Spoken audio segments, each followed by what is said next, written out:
승승장구하던 애플 아이폰에 급제동이 걸렸습니다. 미국에서 새롭게 출시된 아이폰 15 프로 라인 제품에서 통화만 해도 쉽게 과열되는 현상이 발생하면서 이 소비자들의 불만이 터져 나오고 있어서 그런 겁니다.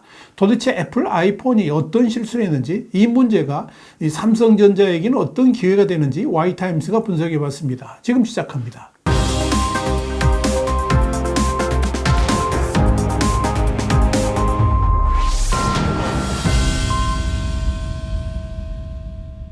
월스트리트저널은 현지 시간으로 28일 최첨단 칩이 탑재된 애플의 아이폰 15 프로 및 프로 맥스에 과열 현상이 있다는 소비자 불만이 수천 건 제기됐다 그러면서 북미 등 40개 국가 및 지역에서 우선 출시된 후 구매자들은 애플의 고객 지원 페이지와 레딧 및 기타 소셜미디어 플랫폼을 포함한 온라인 포럼에 내구성이 약하고 기기가 너무 뜨거워 만지기 힘들다는 이용자 불만이 쇄도하고 있다, 이렇게 보도를 했습니다. 실제로 애플의 커뮤니티 포럼에선 한 댓글 작성자가 오늘 방금 아이폰 15 프로를 받았는데 너무 뜨거워서 오래 들고 있을 수도 없다라고 적었습니다.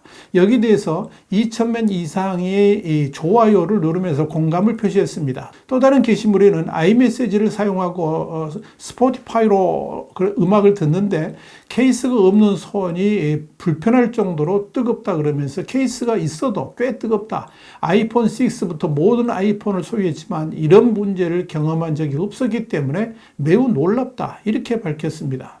구독자 22만 명의 중국 IT 전문 크리에이터인 기커와는 아이폰 15 프로 및 프로 맥스를 테스트한 결과에 대해서 고사양 게임을 25도 실온에서 30분 이상 구동할 경우에 프로는 최대 48.1도, 프로 맥스는 45도까지 온도가 치솟았다 그러면서 실제 발열 테스트 영상을 공개했습니다. 일단 애플은 여기에 대한 논평을 거부하고 있습니다만 고객 지원 페이지에는 처음 설정하거나 무선 충전을 사용하거나 그래픽 집약적 또는 프로세서 집약적 앱을 재생할 때 아이폰이 뜨거워질 수 있다, 이렇게 밝히고 있습니다.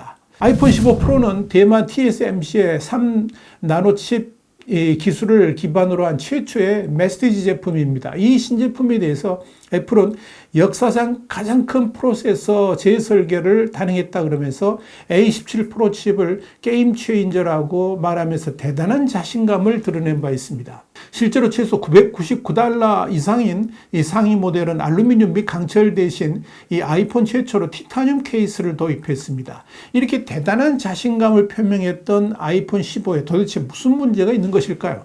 발열의 가능성은 여러 가지가 있을 수 있지만 우선적으로 대두되는 것은 티타늄 프레임 문제입니다. 여기에 대해서 TF 인터내셔널 증권의 애플 분석가인 고밍치는 이 애플이 방열 면적을 줄이고 열 효율에 부정적 영향을 미치는 티타늄 프레임을 사용하는 등 보다 제품 무게를 가볍게 하기 위해서 열 시스템 설계에서 일부 타협한 것일 수 있다는 추측을 내놨습니다.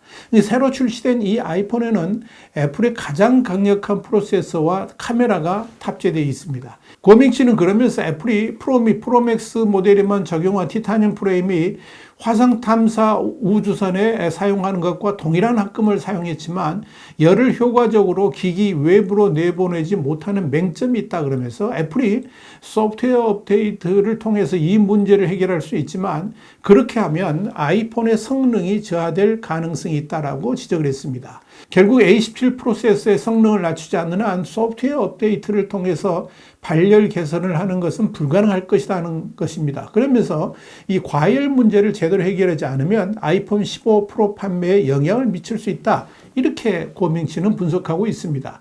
티타늄 프레임이 단지 과열 현상만 일으키는 것이 아니라 오히려 내구성을 약화시키는 요인도 된다는 지적도 있습니다. 지난 20일 유명 IT 유튜버인 애플트랙은 아이폰 15와 14의 프로 모델 낙하 실험 비교 영상을 올렸습니다.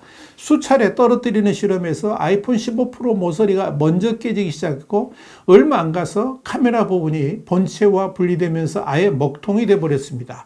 같은 기준으로 떨어졌던 아이폰 14 프로는 비교적 준선 상태를 유지하고 작동도 가능한 것에 비해서 내구성이 좋지 않다 하는 평가가 나온 겁니다. 이와 함께 티타늄 프레임이 쉽게 변색하고 작은 충돌에도 스크래치가 난다는 지적도 나옵니다. 지난 26일 IT 유튜버인 제리릭 에브리싱은 이 아이폰 15 프로 맥스를 칼로 긁고 손으로 구부리는 실험 영상을 올렸습니다. 그런데 티타늄 프레임을 칼로 긁자 단번에 흠집이 발생했고 양손으로 살짝 구부리자 후면 유리가 바사삭하고 부서지기도 했습니다. 여기에 대해서 제네릭 에브리싱은 11년째 스마트폰 내구성 실험을 하면서 특히 아이폰들은 부서지는 경우가 없었는데 아이폰 15 프로 맥스의 파손은 비정상적으로 빨랐다라고 평가를 했습니다. 또 다른 문제 제기도 나옵니다. 중요한 건데요. 이 스마트폰에 탑재되는 반도체 애플리케이션 프로세서, 그러니까 AP의 성능 문제가 그것입니다. AP는 중앙 처리 장치, 그러니까 CPU와 그래픽 처리 장치, GPU, 인공지능 처리 장치, NPU 등을 통합한 칩셋 형태의 반도체인데요. 이 스마트폰의 두뇌 역할을 합니다. 애플은 이번 아이폰 15를 발표하면서 스마트폰의 AP를 혁신 포인트로 내세웠습니다. 아이폰 15 프로, 프로 맥스 등 고급 모델에는 A17 AP를 적용했고 일반과 플러스 모델에는 지난해 양산했던 A16 바이오닉을 넣었습니다. 애플은 고급 모델에 탑재한 A17 프로 AP의 CPU 코어 성능이 전작인 A16 바이오닉과 대비할 때 약 10%, GPU 성능은 약 20% 향상됐다고 설명했습니다. 이 A17 프로 AP는 애플이 직접 설계를 했고 대만 TSMC가 3나노미터 공정에서 생산을 했습니다. A16 바이오닉 양산 공정은 한 단계 아래인 이 TSMC의 4나노미터입니다. 그런데 바로 이 A17 프로 AP에 문제가 있을 수 있다는 것입니다. 그 말은 TSMC의 이 3나노 제조 공정에 기술적 한계가 있다는 것이어서 이 지적이 사실이라면 엄청난 파문이 일어날 수가 있습니다.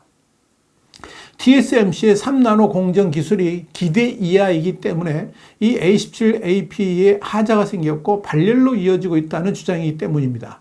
여기에 대해서 정보기술 소식을 다루는 WCCF 테크는 발열 문제가 아니라 아이폰 15 일반 플러스 모델에는 나타나지 않는 점을 미뤄봤을 때 A17 프로 AP의 하자 또는 냉각 시스템이 제 기능을 못한 것이 원인일 수도 있다라고 판단을 했습니다. 그러나 고명치는 지난주 초 메모에서 과열 문제가 이전 모델보다 더 작고 더 강력한 TSMC의 첨단 3나노 노드와는 관련이 없을 거다 이렇게 분석을 했습니다. 세 번째 가능성으로 제기되는 것은 USB-C 포트 적용에 따른 소프트웨어 이슈입니다. 그러나 이 주장은 그렇게 신빙성이 있어 보이지는 않습니다. 자, 현재 가장 큰 관심의 초점은 아이폰 15 프로에서의 발열 문제가 신제품 흥행에 어떤 영향을 미칠 것인가의 여부입니다. 물론 발열 문제가 아니더라도 시장에서는 소비점에서의 기기 가용성 그리고 배송 대기 시간을 비교해 봤을 때 이 애플의 최고급 아이폰 수요가 예년보다 낮아 보인다라고 짚고 있습니다.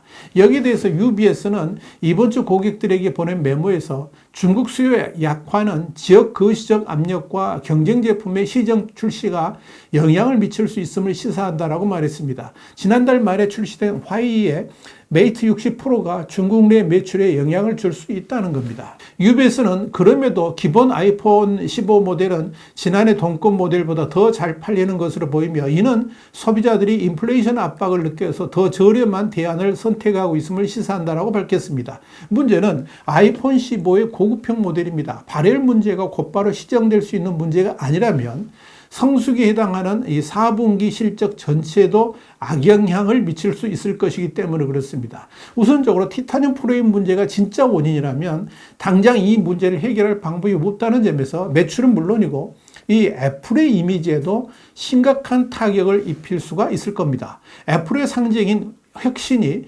대실패를 한 것이나 다름없기 때문이죠. 발열 문제가 티타늄 프레임이 아닌 TSMC의 공정 문제에서 비롯된 것이라면 당연히 애플 역시 모든 면에서 심각한 타격을 받겠지만 덩달아 TSMC까지도 치명타를 입게 될 것입니다. 그러면서 반도체 파운드리 그러니까 위탁 생산 후발주자인 삼성전자가 TSMC와의 격차를 좁히는 데 절호의 기회가 될 수도 있을 것입니다. 특히 애플이 삼성전자 모바일 경험 그러니까 MX 사업부와 글로벌 스마트폰 시장에서 치열하게 싸우고 있다는 점에서 더욱 그러합니다. 사실 삼성전자는 이번 아이폰 15 프로 출시로 인해서 애플이 올해 스마트폰 시장에서 연간 판매량으로 삼성전자의 점유율을 앞질 가능성에 대해서 촉각을 곤두세워 왔습니다. 삼성전자가 스마트폰 출하량 기준 세계 1위이긴 하지만 애플의 아이폰 매출이 뒤를 바짝 따라오고 있었기 때문입니다. 실제로 올 2분기 삼성전자의 스마트폰 출하량은 5,390만 대로 점유율 19.8%를 기록했습니다. 애플은 4,200만 대의 아이폰을 출하하면서 15.4%의 점유율을 기록했습니다. 동시에 이 삼성전자와 TSMC의 파운드리 사업 경쟁도 치열합니다. 물론 지금은 TSMC가 시장 점유율을 50% 이상을 유지하면서 단연 세계 1위 업체로서 우뚝 서 있지만 삼성 또한 지난해 15조 원 넘는 자금을 파운드리에 투자하면서 TSMC를 맹추격 중입니다. 이런 상황에서 애플이 의욕적으로 내놓은 아이폰 15 프로 라인에서 문제가 발생했다는 것은 삼성전자에게는 엄청난 기회가 될 수가 있을 겁니다. 참고로 애플 15 프로 라인의 한국 출시는 10월 13일입니다. YTN 정세 분석이었습니다. 감사합니다.